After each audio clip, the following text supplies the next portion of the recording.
There were 3 unspoken rules on the 43rd floor. 1. Never show your hand. 2.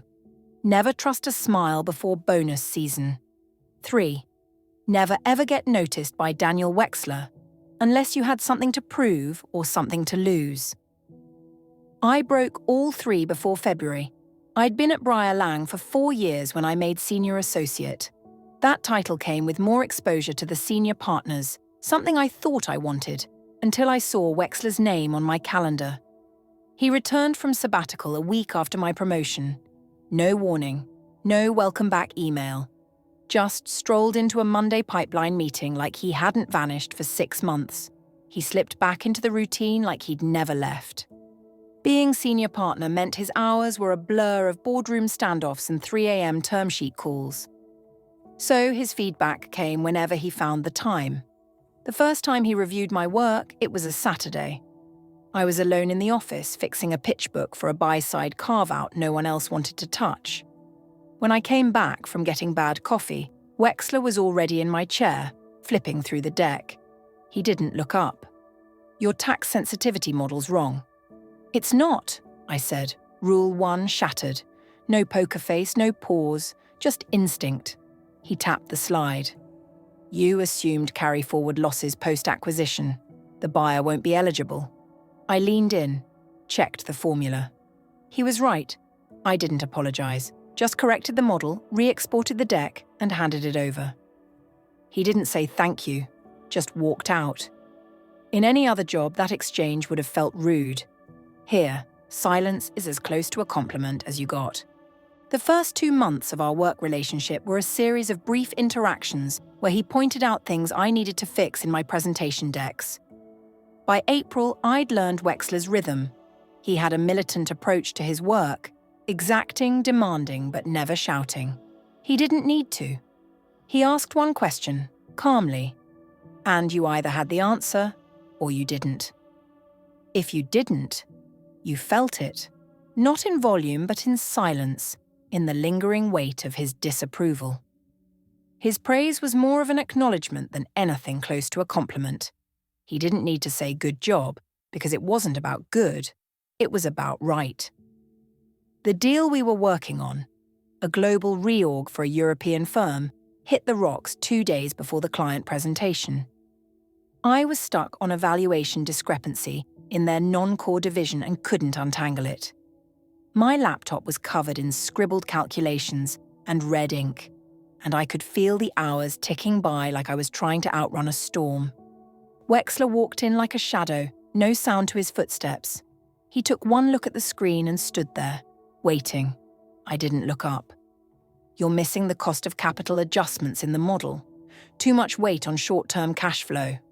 His voice was flat, as if we weren't discussing $3 billion in assets.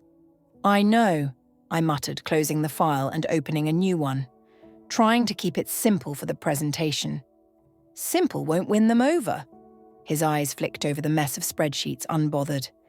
"They'll think you're underestimating the risk." I sighed, pulling up the revised forecast. "And what if they're right?" He finally met my gaze. "Then you adjust. You find the weakness. Not the easy one, but the one no one's noticed yet." I was quiet for a moment, gathering my thoughts before I shot him a look. "You know that's the kind of answer you give in your sleep, right?" He didn't smile. He didn't move. "That's because I've been doing it longer." He stayed for a few more minutes, hovering near the door, then walked out without saying another word. By the time I wrapped up the presentation materials, it was after 10 p.m. I'd expected to get a well done or a nice work from him at the presentation the next day. But when I looked up after delivering the final pitch to the client, he was already gone, his chair empty. He hadn't even stayed for the handshake. I didn't care. I didn't. But still, I could feel that tightness in my chest.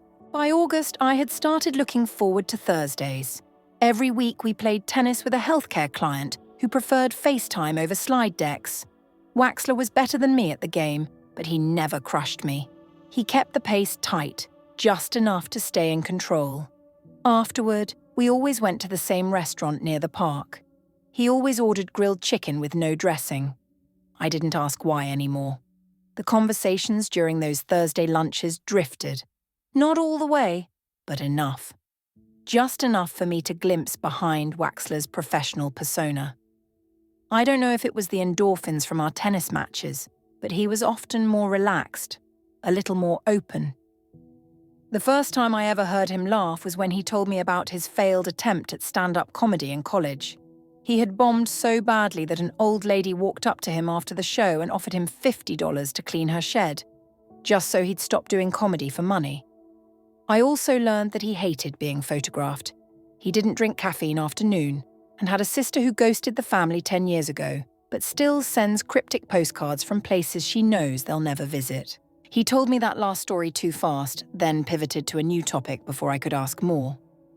Whenever he shared, it felt like he was testing the space between us, measuring what I did with the parts of himself he let me see. Over the weeks, the conversations grew a little more personal. "You're quiet today," I said, more out of habit than curiosity. He gave me that half smile, part reflex, part shield. He didn't lean in, but he didn't back away either, just sat there watching me. Then he asked, "Is it true you used to sleep in your car your first year here?" The question landed harder than it should have. He said it casually, like he was asking if I still drank oat milk, but he didn't blink. My fork paused mid-air. "Where'd you hear that?" "Does it matter?" "Yes." He didn't answer right away. He waited. I set the fork down. It was a sublet gone bad. Lease fell through a week before the start date. Hotel was full. I had a car. I used it. It wasn't that dramatic. 3 weeks isn't nothing. I exhaled. "Who told you?" "COO mentioned it in passing. Said he admired your work ethic." A few months ago, I would have been more thrilled that the COO even knew my name. But in that moment, I was happier at the thought of Waxler holding on to a personal detail about me. "I see," I said quietly. He was quiet again, but it wasn't passive. He was thinking. "You could have asked for help," he said. "You don't strike me as someone who would have." "I wouldn't have," he admitted. "Still, I don't know whether I admire that or hate it. Why not both?" He smiled again. This time it almost touched his eyes. Almost. We finished lunch without another personal question, but that small exchange had shifted something. A new pattern began to take shape between us. Waxler would sit quietly, letting the silence stretch until it unsettled me enough to comment. He'd take that as permission to dig, never with surface-level questions, but ones that went straight to the marrow. Like the time he brought up an old article about my father's passing, or the time he quoted something I'd written in an undergrad essay, one that was never even published, and said, "You used to write like you were trying to bleed elegantly." It was unnerving, intimate, like our Thursday lunches had become his private study of my life. So I decided to flip the script. One Thursday, as we sat across from each other and he fell into one of his silences, I didn't ask him about it. Instead, I leaned forward, absent-mindedly picking at my salad, and asked, "So, how come you just disappeared for 6 months?" He didn't flinch, but his fingers tightened around his glass. For a moment, I thought I'd crossed a line. "I was on vacation in Asia," he said, too casually, but his eyes sharpened. "A vacation you never talk about," I said, leaning back. "Not even a comment about a meal or a temple or something strange you saw." He was silent, long enough that I thought he'd sidestep it, like always. Then, finally, he spoke. "It wasn't a vacation," he said, his voice lower now. "It was a necessary break. I had a bit of a breakdown." I tilted my head, caught off guard by the sudden honesty. He hesitated again, as if weighing each word. It was after the hostile takeover of Hollingsworth. I had pushed for it, saw a chance to gain control of a competitor, and I won, at least financially. I stayed quiet. Something shifted in his face. A few days after the deal closed, Harry Hollingsworth was found on the pavement outside his office. His voice was tight, but I could hear what was underneath. Regret. Guilt. He continued. "My first job out of college was at Hollingsworth. Harry was my mentor. He bet on me when I was making mistakes learning the ropes of the business. He taught me how this game actually works. But after 7 years there, I started wanting more. Bigger clients, bigger deals. He paused. I didn't move. His voice was now even lower. Harry was a slow-growth guy. Conservative. He didn't like conglomerates. We split on bad terms. He viewed my departure as a betrayal. And we didn't speak for the last 14 years. A long silence followed. His jaw tightened. When I targeted his firm, what I didn't know is that he lost his wife and grandson to an accident 4 months before the takeover, and the firm was all he was left with. He had spent 26 years building it, and I took it from him with a single stroke of a pen. It was the final blow to an already broken man. He pushed his empty plate aside and fiddled with his water glass, avoiding my gaze for a beat longer than usual. "Oh God, Daniel," I said quietly, feeling the urge to reach for his hand, but I thought better of it. He tugged at his bottom lip as if trying to soothe himself. His passing made me pause and realize that I had become completely consumed by this job. The power, the numbers, the rise to the top. I had completely lost touch with the human in me. The human who could have reminded me that Harry was an old friend. A person who had once stuck his neck out for me when I was on the verge of getting sued into oblivion. He ran his finger around the rim of his glass. I needed to take a step back and reflect. I needed to distance myself from the rush to figure out if I still wanted to be here, or if I wanted to leave it all behind and do something else. Neither of us spoke for a while. I've never been good with heavy emotions. I come from a family that shuts things down and moves on. Then, maybe to fill the silence, or maybe because I really wanted to know, I leaned in. "If you left this business," I asked quietly, "what would you do?" It caught him off guard. His hand stilled. His eyes met mine, uncertain. "I'm not really in the habit of leaving things," he said with a faint smile, trying to lighten it. I pressed gently. "But if you did? No deals, no boardrooms, no hostile takeovers. What then?" He exhaled slowly, as if letting go of something held tight for years. "I guess I envy people who make things, with their hands. Mechanics, sculptors, carpenters." He paused. "People who create something real, physical, tangible. I've never had that. I close deals, move money. But it's all smoke, really. You look back and wonder, what did I build?" For the first time, I didn't see Waxler as the militant, hyper-efficient senior partner. I saw something human in him, a little vulnerability even. "Why finance then?" I asked. "If you envy the makers? Why build your life on abstractions?" He looked out the window. The city buzzed around us, oblivious. Then he turned back. "It wasn't really about finance," he said slowly. "It was more about the competitive nature of the field. The idea that I could win." He paused, his eyes sharpening, almost like he was watching something far away. "When I was young, I really didn't feel like I had any control over my life. So fighting to be the best became the only way for me to get through it. I needed to win at everything. I needed to be the best, to know that I was the one standing at the top when the dust settled. In a way, finance was the only place that rewarded that. Every deal, every negotiation, there's a clear winner and a loser. No ambiguity. You can measure success with numbers, with results. You win or you lose." He glanced down at the table before adding, "But Hollingsworth was the first victory that felt like a loss. And for the first time in my life, I had to question whether my drive to win at any cost is worth it." He leaned back slowly, like his words had taken something out of him. "But you know, once you've made it, once you've built your entire identity around that, it's hard to let go," he said, almost as if he were talking to himself more than to me. "It's the only thing I know how to do, the only thing that still gives me that rush. That's why I'm still here. I don't think I'd know who I am without it anymore." A beat of silence passed. Then, as if the emotional window had closed, he cleared his throat. "I'm meeting Charles in 5 minutes." He stood up. We walked back to the office without a word. The silence held for 5 days. Not an outright cold shoulder, not avoidance, just professional efficiency. Slack messages about timelines, emails with bullet points, nothing more than what was required. And yet I could feel it, a subtle shift, like a pull beneath my skin, the absence of something that had been quietly building between us.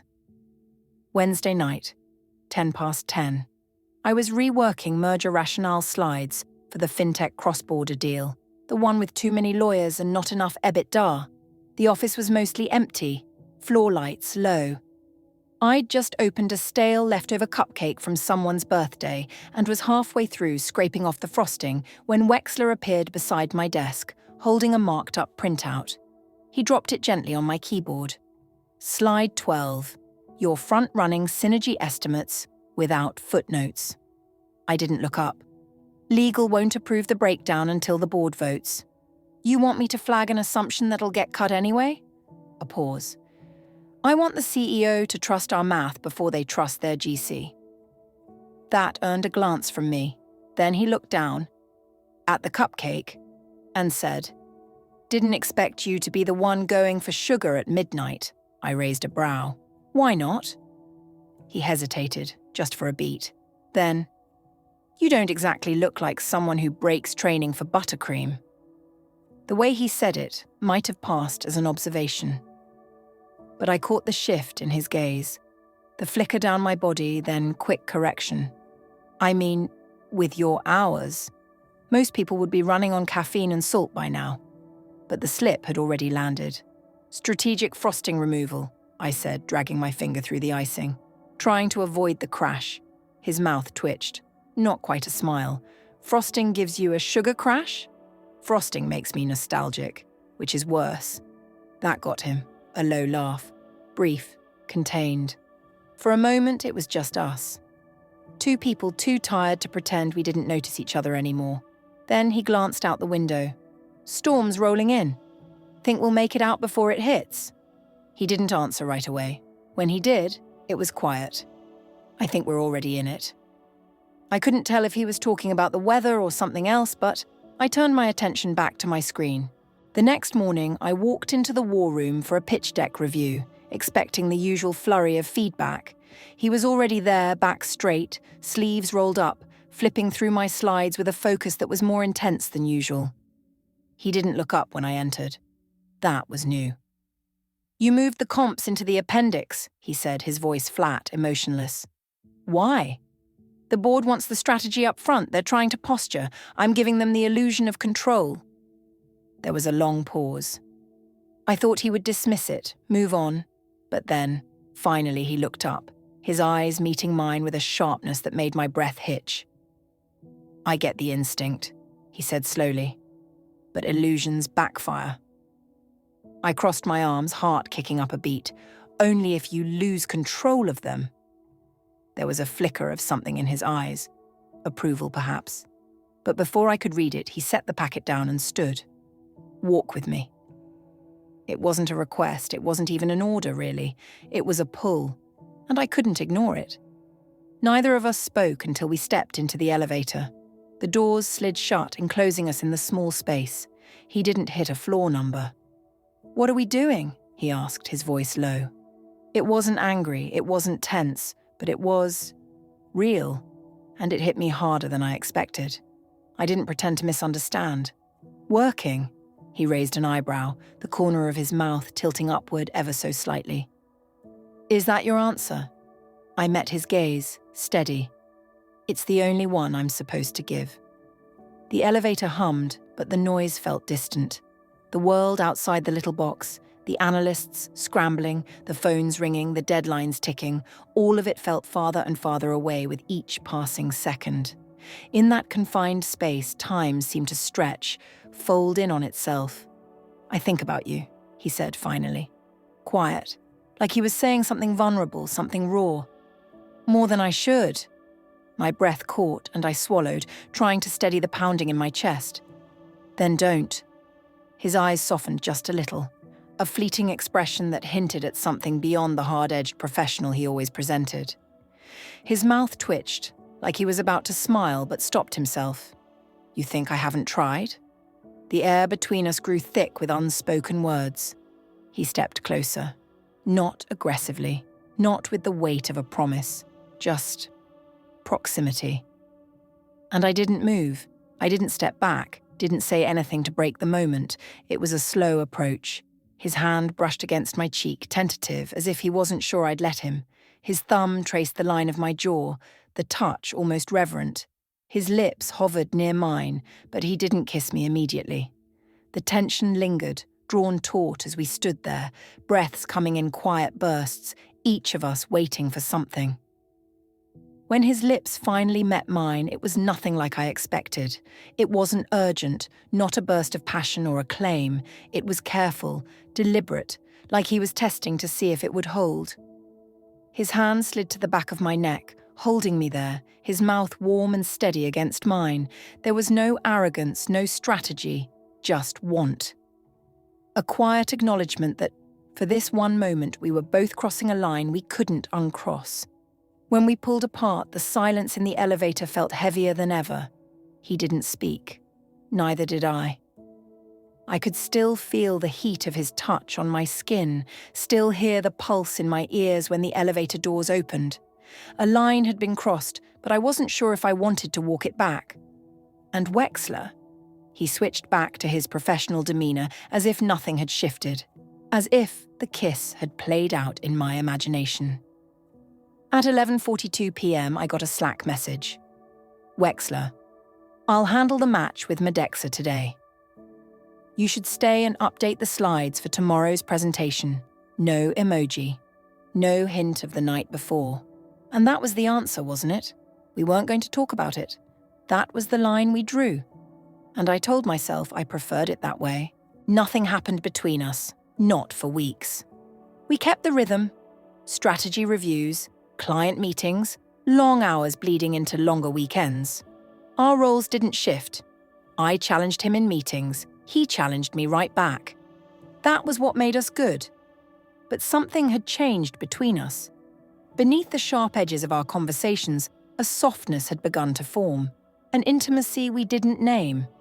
The Thursday tennis games had stopped. We'd finished our project with the client. I sat at my desk, bracing for another silent afternoon in the office. But at 1:02 he stopped by. No Slack ping. No assistant scheduling it. Just him. You free for lunch? I raised a brow. Are you asking me as a senior partner or as someone who kissed me in an elevator? His mouth twitched. Can't it be both? No, I said. Fine. I am asking as your boss. Technically, you are not my boss, I replied, reaching for my blazer, but I'll come anyway. We went somewhere we hadn't been before, a quiet French place in the West 50s, the kind where the waiters didn't rush and the music was too soft to name. He focused the conversation on work. We didn't talk about us. Well, not until the end of the meal. I think about it too, I said quietly. He blinked. About what? You, me, the elevator, all of it. The waiter appeared then, dropping the check at our table. We are not discussing that, he said lightly, because you told me this lunch couldn't be about both work and my maddening desire to have you. The corner of his mouth twitched, but I could see the tension in his shoulders. I drew a small breath, my gaze dropping to the bowl of mints on the table. I reached for one. Do you want me to talk about it? He asked. Did I? Did I want Wexler to unpack the growing tension between us? Up to this point, I'd focused solely on the physical want, not the professional or emotional implications. It had been over 6 years since I'd looked at a man the way I looked at Daniel Wexler. In college, I told myself I was just trying to get through finals.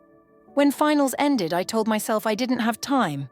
Not with the aggressive hours of junior analyst life. Year after year, the excuses piled up. Right now, I could use the firm's rules as another excuse, but I won't. I do want to talk about it, I said finally. I didn't turn to look at his face as we walked side by side outside the restaurant. He spoke instead. I'm a good cook. I blinked. What? Tomorrow night, he said evenly. I'm going to make beef bourguignon for dinner. I'll give you an access code to my apartment. It expires at 8 p.m. If you show up late, you'll miss dinner. If you show up in that red dress you wore to Derek's farewell party, we'll do more than just talk about it. If you show up wearing anything else, we'll just talk. Absolutely not. I wasn't going to let him command me to a date like that, giving me the menu, time, and dress code like it was a scheduled board meeting. I gave him a look. It's not often I get to give you feedback on your work, but that was a terrible attempt at asking me out. It has all the details you need, he said defensively. It's missing the key detail, you actually asking me to come. He paused mid-step, his expression tightening. You think I'm being evasive, avoiding acknowledging how much I want you to come. Are you? I asked, tilting my head. No. He exhaled, voice lower now. When I kissed you, I didn't give you a choice. I just thought about what I wanted and went for it. For a moment afterward, I wasn't sure if you kissed me back, because I have a say in your bonus and progression through the firm. Like you felt you had to reciprocate, or else I could retaliate. He swallowed. So this time, I want to give you a choice. In how far and fast this progresses, I'm making an offer and letting you decide. I met his eyes. But I can only make a choice if I know what it is you want, I said, heat rising in my chest. After you kissed me, then pretended nothing happened, I was left confused. I know I could have asked, but you're not exactly known for being approachable. I hesitated. I don't want to find myself in a situation where I don't know what our interactions mean, or feeling bad for wanting more than what we are. I need to know if this is an official first date invitation or a hookup request. His gaze didn't waver. What I want, he said clearly, is for you to come over tonight in a little red dress. I want you to stay the whole night. Then, I want to make you Welsh rarebit for breakfast. Then I want to take a shower with you before we ride to the office together, risking questions from prying eyes. I want to spend weeks putting up a facade in front of our colleagues during the day, pretending like I don't conduct some of our feedback sessions in my kitchen, or in my bed, or sometimes in the shower when we wake up late. I want to make out with you at your desk during those long nights we spend at the office, and then, like always, someone will catch us. We'll be reported. We'll get called into HR. I'll get chastised for sleeping with a junior employee. But they won't actually do anything to me because I bring in too much money, and they've never enforced the rules before. They'll write a report anyway, just in case you ever claim I coerced you. Then they'll ask if we want to declare a formal relationship and have you reassigned to another partner. And I want to be able to answer, yes. We are in a formal relationship. That is what I want. I smiled softly.